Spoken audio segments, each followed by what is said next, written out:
Oi, turma, do livro Vida, Desafios e Soluções, de Valdo Franco, pelo espírito Joana de Ângeles, no capítulo 10, A Busca da Realidade. O ser humano, em razão dos atavismos, do adormecimento da consciência, não tem sabido eleger o que é fundamental para sua existência transitória no mundo, nem para sua realidade como ser imortal. Atua por automatismos na busca do prazer e encoraja-se a realizar experiências libertadoras sem entregar-se plenamente a essa meta que lhe deveria constituir o objetivo essencial da sua reencarnação. Aprisionado no corpo, que lhe serve de escafandro especial para o desenvolvimento dos valores morais na Terra, tem dificuldade de ensaiar as emoções superiores que lhe podem proporcionar equilíbrio psíquico e, por consequência, grande bem-estar físico, mesmo que sob os flagícios das enfermidades, que lhe constituem processo depurador da organização biológica. A forma no mundo corporal está sempre em processo de transformação em todas as áreas e é inevitável que a enfermidade, como desgaste, visite-lhe a roupagem orgânica, impondo-lhe as sensações desagradáveis de dor e insatisfação. Todavia, se consegue harmonizar-se com o cosmo graças à perfeita sintonia entre o si e o infinito, supera essas constrições de breve duração para viver as elevadas manifestações do gozo interior, modificando a escala axiológica habitual e passando a valorizar aquilo que lhe é duradouro, acenando-lhe com os projetos da imortalidade. Não se trata de uma visão teórica, mas é factual essa sobrevivência à destruição molecular, impulsionando desde agora a introjeção das conquistas pessoais relevantes de forma que a conduta seja desenvolvida dentro de um programa criterioso e lúcido de objetivos definidos que irão sendo conquistados de maneira consciente. Essa realidade deve ser buscada como necessidade básica do seu progresso de evolução, que não deve ser transferido, sendo em vista a própria transitoriedade do corpo físico no qual se encontra mergulhado. Acabei de ler no outro canal, Cartas de uma Morta. Aí tem aqui no segundo capítulo a mãe do Chico relatando como foi o seu finalzinho, né? Aqui encarnada. No capítulo 2 está escrito assim: últimos instantes do tormento corporal. Então ela relata como que foi os últimos instantes dela com dor, sofrimento, né? Doente como ela estava, a luta, como é que foi, aquela sensação de sofrimento carnal maior do que o sofrimento moral naquele momento. Ela não conseguia interagir com o meio espiritual devido às dores físicas, né? Então ela não tinha uma noção, uma consciência do que poderia acontecer com ela pós a morte física, né? Que o que doía muito nela era a carne, a doença que corroía ela por dentro. Então, nós temos uma vida inteira para buscar esse lado espiritual, para fortalecer o nosso lado espiritual, para compreender o que acontece com o lado espiritual no decorrer da nossa existência física e principalmente quando a gente retorna à pátria espiritual. Mas a gente vai protelando, a gente vai se envolvendo com as coisas da matéria, seja o nosso corpo, o nosso próprio corpo físico, né? A gente fica à mercê desses. Hoje em dia é muito comum questão de iFood, né? Aquelas comidas prontas, rápidas, congeladas.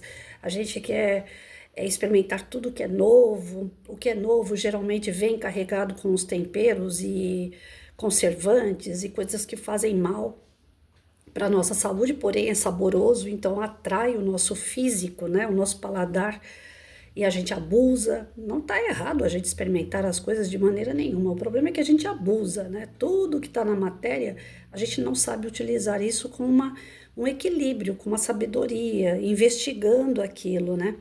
Ontem, para vocês terem uma ideia, eu pedi aqui numa padaria próximo de casa, estava com vontade de comer tapioca. Tapioca, os próprios médicos dizem, né, que a gente deveria até substituir o pão francês no café da manhã por uma tapioca. Outros médicos já são da linha que tapioca e pão francês dá tudo na mesma. Enfim, é saudável, não é algo tão ruim assim. Porém, meu Deus do céu, eu tive que jogar as duas no lixo, dinheiro jogado fora.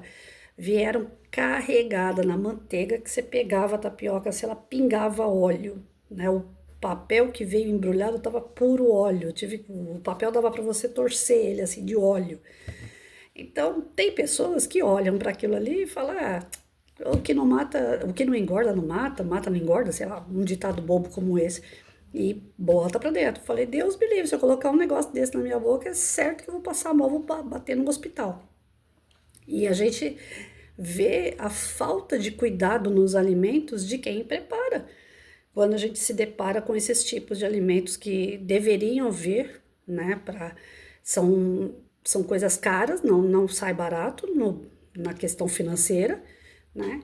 E quem está preparando deveria ter o cuidado porque é a saúde do próximo. E assim, não tem cuidado do lado de lá e não tem cuidado do lado de cá se a gente não tomar cuidado, né? Se a gente não ficar atento, se eu não falar tanto cuidado, né? Se a gente não ficar atento, a gente acaba entrando no embalo de um sistema que não tá nem aí para nossa saúde, né? A gente olha a propaganda da televisão lá, ou um filme, a gente está assistindo um filme, isso acontece demais, né? Você está assistindo um filme e o ator toma lá um refrigerante que é tão conhecido no mundo inteiro, aí quando vê, você mal termina o filme, o que você faz? A primeira coisa que você faz é ligar para algum lugar ou ir em algum lugar e comprar o tal do refrigerante porque deu vontade. Na verdade, não foi vontade, você foi induzido, né? E a propaganda é a alma do negócio. Então, muitos de nós acaba que no decorrer da existência a gente vai pela propaganda, a gente vai pelo embalo, a gente vai porque o outro tem, então eu também tenho que ter, porque alguém está crescendo em relação a um carro, aí eu tenho que ter um carro parecido com aquele meu amigo, eu não posso ficar para trás. A gente não tem nenhuma questão de identidade. É difícil você encontrar uma pessoa que tenha identidade, que fale, eu gosto de tal coisa e eu vivo em torno dessa coisa, né? Eu passei a vida toda usando camiseta de estampa, de personagem, de banda de rock, ou com frases evangélicas, eu sempre gostei de camiseta. Eu prefiro mais camiseta do que camisetinha de alça, né? Umas coisas mais femininas. Meu gosto é camiseta, né? Mas já quantas vezes eu já não vi pessoas em minha volta, próximas, falando assim, eu preciso comprar camiseta igual a sua. Onde você comprou uma camiseta como essa? Então você vê pessoas sem identidade, que elas estão espelhando a vida delas em razão da sua. Tem até umas frases que dizem assim, né? Cuidado com aquilo que você faz, porque você é exemplo para muita gente. Enquanto você é um exemplo bom, que você arrasta pessoas para fazer coisas boas, parabéns. Mas já pensou se você for um exemplo de coisas ruins, ou se isso está despertando inveja nas pessoas? Não é nada bom. Então, às vezes a gente acumula tantas coisas. Hoje eu vi um vídeo, gente, que assim, quando eu amanheço, eu escuto muito sobre política, sobre espiritismo, são as duas vertentes ultimamente que eu ando, né, me informando bastante. E eu acho que é porque eu fico muito tempo em casa e é o que mais tem na internet. E hoje, na hora que eu abri o primeiro vídeo que eu assisti de manhã, um cara na porta de um cemitério. E ele filmando o cemitério, ele na porta, segurando a grade do cemitério, e ele filmando o rosto dele para dentro do cemitério assim. Ele falou, vocês estão vendo aqui dentro? Se eu perguntar agora, né, quem lá dentro, levanta a mão para mim, quem é que tem um carro lá dentro? Ninguém vai levantar a mão. Levanta a mão quem tem uma casa lá dentro. Ninguém vai levantar a mão. Levanta a mão quem está usando a sua roupa preferida. Ninguém vai levantar a mão. O que essas pessoas lá dentro levaram para o seu túmulo? Nada. Absolutamente nada. Material não tem nada. E aquilo ali para mim foi um despertar. Acordar numa segunda-feira, o primeiro vídeo que eu vi foi esse, para mim foi um despertar. Eu falei, nossa senhora, né, a nossa realidade é essa. Nós temos coisas que às vezes não faz o menor sentido. Aí na hora assim ainda me veio na cabeça, falei, gente, eu tenho 2 aparelhos de som, 2 caixas de som grande. Elas devem ter em torno de uns 30, 40 centímetros de altura. E elas fazem um som bem alto, porque foi na época que eu era professora, então eu tinha o meu salão aqui em cima de casa, era utilizado para fazer projeto, eu tinha uma caixa de som para o projeto e a outra era para quando eu ia para a salinha de estudo, aí eu tinha a caixa de som na salinha de estudo para ouvir minhas músicas lá. Só que eu era mais nova, né, mais ativa e eu gostava de som um pouquinho mais alto. Hoje, o som que eu escuto é o do meu celular. E eu tenho uma outra caixa, né, um outro aparelho de som na sala. Ou seja, eu tenho 3 aparelhos de som em casa e eu não escuto nenhum. Eu escuto música no meu celular, porque é uma música mais baixa. Geralmente eu coloco ou rock, porque eu gosto de rock mesmo, ou eu coloco as músicas evangélicas, músicas gospel. Então eu tô sempre com o meu celular para lá e para cá. Então, para que eu quero caixa de som? São coisas desnecessárias que a gente vai agregando. Quando tem a utilidade, beleza. O aparelho na sala era gosto do meu marido. E eu acabei uma cultura, né? Já tinha, então eu vou manter. Então a caixa de som é coisa que eu quase não escuto, é aquele som lá da sala. E as outras 2 tinham utilidade enquanto eu estava trabalhando. Agora eu não trabalho, eu sou aposentada. Então, para que eu quero 2 caixas de som dentro de casa parada? Tá lá, pegando mofo, né? E assim nós somos. Tem aquele momento que a gente tem que ver que a nossa realidade é outra. Daqui a pouco a Patrícia tá partindo, daqui a pouco a Patrícia tá indo pro outro lado. Assim eu espero, porque a saúde já não tá ajudando muito. E eu não quero ficar aqui dando trabalho para ninguém, nem quero ser um estorvo, né? Então, assim, a gente percebe que a nossa realidade não é aqui. Nós estamos aqui por uma condição de evolução. Nós estamos aqui para aprender. Depois que a gente aprender, depois que a gente passar pelo que a gente realmente precisa passar para o nosso aprendizado, é hora de voltar para casa. E a nossa casa não tem nada disso aqui. Nós não vamos poder levar nada disso aqui. Eu estou tentando montar um acervo lá atrás, ó, tá vendo? Um acervo do Chico Xavier. Já tenho 20 livros, nossa, né? Ele tem 500 e tralalá de livros, eu tenho 20 dele aqui. E por que eu tenho esses livros? Eu fiz um trato comigo de enquanto eu estiver por aqui, eu vou ler as obras do Chico, né? Então eu já estou na segunda obra dele, que é a Cartas de uma Morta. Não é fácil fazer leitura do Chico, não é fácil. É muita responsabilidade e, assim, é diário, né? Todo dia eu leio um pouquinho. Então eu sei que eu vou terminar minha jornada e não vou ler nem esses 20 livros que estão aqui. Creio eu que eu acho que eu não vou dar toda essa conta não, mas vai dar vontade de Deus. De qualquer forma, tá aí, né? Eu vou poder levar esses livros comigo? Não. Mas o que eu estudar desses livros, eu vou. Então é aí que está o grande barato da vida. É o conhecimento que você adquire e o uso desse conhecimento, o equilíbrio que você vai manter diante das situações que vão te provar se o teu conhecimento realmente existe ou ele é de fachada. Tem gente que faz faculdade e não sabe nada daquilo que aprendeu na faculdade, ou nem aprendeu, né? Ou não teve os ensinamentos adequados na sua faculdade e não foi buscar outras portas. Então, você fazer uma faculdade e ter um monte de diploma não te garante conhecimento e sabedoria. Você fazer cursos espíritas, ler um monte de livro, não significa que você vai praticar isso no seu dia a dia.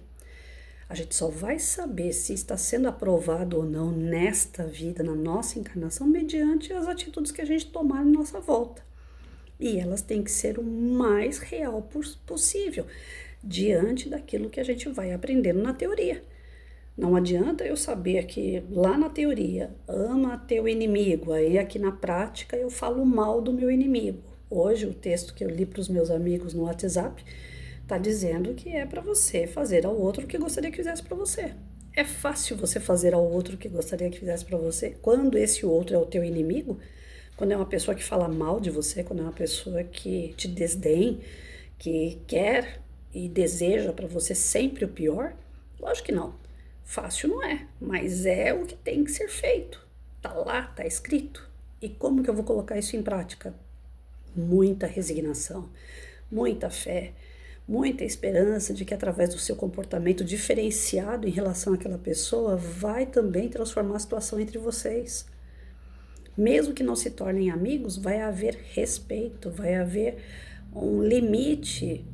Diante dessa maldade toda, você estabelece um limite, levando a ele o outro lado. né? Oferece o outro lado, não é dar tapa no outro lado. Oferece o outro lado é mostrar o outro lado. Se o cara tá te mostrando o lado ruim, você mostra o lado bom. Então, no nosso desenvolvimento e aprimoramento espiritual é muito importante que a gente busque a nossa realidade. E qual é a realidade do espírito? É isso que a gente tem que se prender, para a gente não ser surpreendido lá no final, quando a gente desencarnar e falar, ai, se eu soubesse, né? Esse tipo de fala já não cola mais. Quando não se tem o conhecimento, tudo bem, mas e aí? A gente já tem. Aí chega do outro lado e vai fazer cara de ué, né? Ai, eu não sabia. Ai, eu esqueci. Não cola mais. Né? E esses espíritos que continuam sempre errando, sempre errando, sempre errando, como a gente tem sempre falado aqui, vai chegar um momento que aqui na Terra não vai reencarnar mais. Vai ter que começar de novo, né? Com o conhecimento que possui, porque o espírito não regride, mas em um lugar bem mais primitivo do que o nosso aqui atual. Pensa, se tá ruim do jeito que tá, imagina lá, no primitivismo de novo, acendendo fogueirinha. Ninguém quer, né? Então vamos parar de se fazer de bobo, porque muitos de nós a gente se faz de bobo, porque conhecimento tem em tudo que é lugar hoje. Ligou a internet, como eu falei, eu mal liguei o vídeo hoje, já me deparei com uma mensagem desse tipo. Então o conhecimento está vindo bombardeando a gente. Não dá mais para a gente se fazer de bobo. E chegar lá do outro lado eu não sabia. Saber a gente sabe. No fundo, o que a gente não quer é saber, porque é mais cômodo. Só que isso atrasa o nosso lado. E aí depois a gente não pode nem reclamar que sofre. Não é verdade? As escolhas são nossas.